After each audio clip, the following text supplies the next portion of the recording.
Hey YouTube, what's going on? I am back with good news. We've purchased two different controllers rated at 72 volts. Make sure you stick around to the end of the video so you can see what they are.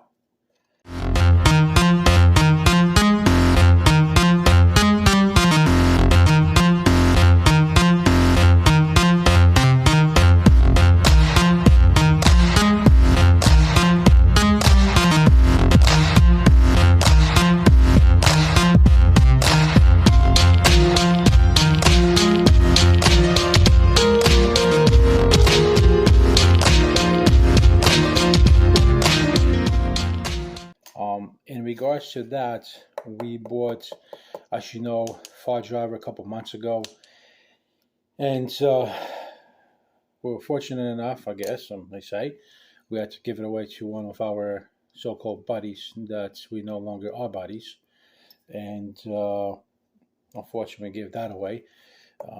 Tony was able to hook it up, all that good stuff, troubleshoot it, test it, do the face wire test, all that good stuff, and they were great.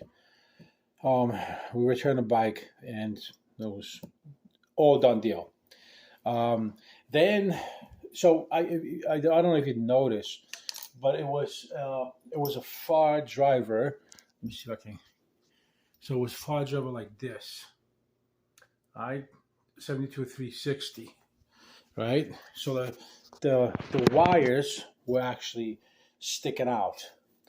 They were, or they are, very easily exposable. I think I was talking to Tony, and says like that's just too dangerous to have it that way.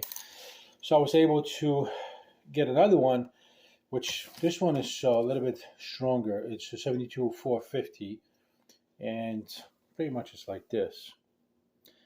I'll put pictures down below, and as you can see, its wires are all covered. Comes with a heatsink, and the phase current is 450 amps, which the other one, the older one, was 360, and the DC amps on the first Far Driver was 170, and on this one is 190. It comes with a Bluetooth, and also this one that I've purchased is smaller than the last one that I purchased that I gave away, and in this one obviously the wires are not exposed. It's a little bit in length, it's a little bit smaller, and in height is the same, 75 millimeters, and other than that, I think it will have no problem whatsoever to go between the battery, the frame, and a new build that I have in common, or I have common. The God, I mean, I don't want to jinx it, and I don't want to put it down, but I hate the Far Driver operating system. I hate the software. I couldn't get it on my phone. Tony get it on his iPhone, but everybody's gonna ask me why the hell they order two different controllers. So as you know, I also purchased a Sabaton 72150. So the current is 150 amps, and I believe it's like 450 base current, which is decent power. I love that software because I can have it on Android and I can use it very quickly. I've had Sabaton before, like 4 years ago, before even anybody knew about Sabatons. Only the guys that were serious in the game, and were producing projects and kind of like selling it on Craigslist. That's how far, 4 or 5 years ago. Not like now, like everybody now knows Sabaton, and every rookie gets a Sabaton. It's like, okay, I have a 3,000 watt motor. I have 72 volt battery. 25 amp hours, but I'm going to put 150 amp Sabaton or 200 amp Sabaton unlocked. Like, the hell are you talking about? That that battery's not going to do nothing with it. So that's how far we're going back. And um, I did have a problem, not with the software, but with the controller, and I really disliked it. And I talked with Tony, and he's got his, and he stands by his controller. He says never had an issue, never had a problem, blah blah blah, so on and so forth. I'm like, all right, whatever, let's give it a shot. After me going through the file driver software, it was completely retarded. He did most of the initial settings, and I was able to like kind of look through the settings. And we didn't want to raise it up, we didn't want to lower it. We just want to leave it at factory settings because we knew that we're not going to keep the controller, and we're putting in a bike that is not ours. So why put it so high? If we knew that the rider wasn't 200 pounds or 250 pounds like Tony and I was much less than 200 pounds. So put so much juice, abuse the battery, and just defeats the point. Anyhow, so after experimenting with the file driver software and asking from overseas for the file driver software and downloading it, and it didn't work, and then went to the file driver website, downloaded it, didn't work, or downloaded and it wasn't available. This was bullshit, where when you look in the Sabaton, you go to Apple Play or Android Play to download it from the market. It's 2 seconds, it's done, it's downloaded. So that's why originally I picked the Sabaton over the file driver.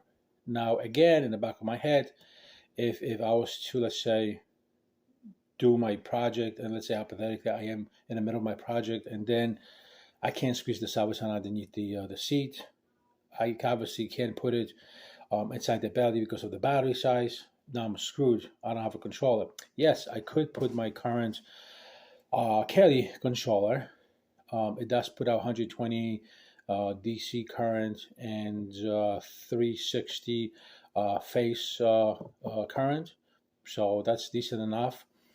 I mean, I'm aiming to purchase a battery at 200 amps continuous and 400 amps peak. So I figure the file driver would work, the Kelly will work, and the Sabaton will work.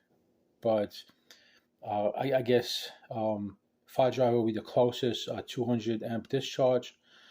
Then Sabaton will be after that 150, and then Kelly. Now Kelly and file driver are very small controllers, so that will be under consideration when I'm building the bike.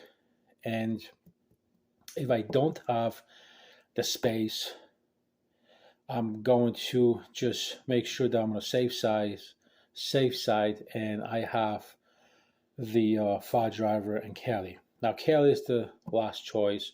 File driver is like the third, which is the second choice, and Sabaton is the first choice. That's what I'm hoping. That's what I'm thinking. It's not difficult to hook it up. It's not difficult to wire none of these. I have all the wires. I have all the plugs. I completely have everything. I have the throttle, the thumb throttle, because that's all I like. So I have everything. The next thing, it pretty much will be front end suspension. But for today, short video, we have 3 controllers. We have Kelly at 120 amp DC. We have Sabaton 150 DC, and we have additional file driver coming up at. So it says, let me see. So it says at 200. Is it 170? There you go. So it's actually at 170 DC amp and 450 phase current. So that's pretty good. So I'm gonna be a little bit more often on the YouTube, shooting these videos. I pretty much have everything. As you can see, the bike, I have a couple of things there, like the the GPS odometer and all that bullshit. I'm gonna try to make it really simple. The simpler, the better. And I'm just sick and tired of worrying about the battery that is going to slow me down, because that's exactly what's slowing me down right now. I hit the 50, 55, 58, 60 miles an hour, and what's stopping me is the battery, but the battery is not stopping me from top speed. It's stopping me from the acceleration. Um, Even though Tony says my acceleration is really good, I'm demanding a little bit better acceleration. So saying that, um,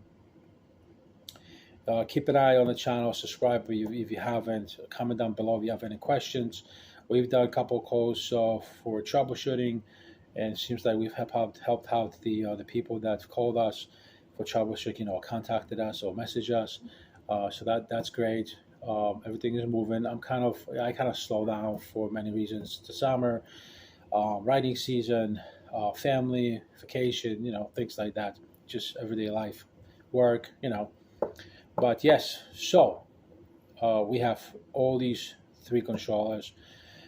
We do have a new frame. Check it out on my channel. That Enduro frame came in months ago. I ordered it. I was locally from Cali, and all I need to uh, again I can put the KKE front forks, or my hope and my plan is to put pit bike front forks with the upper and lower crown, and of course get a seat, because the seat is different than what I have now on my bike. The current frame is much wider. It's like 5.5 inches wide, and the new seat and the new frame is like 3.5 inches. So it's like 1 inch smaller. So that doesn't line up. I gotta get a seat for that bike and fabricate something where I can expand or extend or make the seat sit higher. But I'm gonna leave that to Tony's brain, because he's got crazy fucking ideas and I love it. Other than that, stick around YouTube, and we'll see you next time. Take care.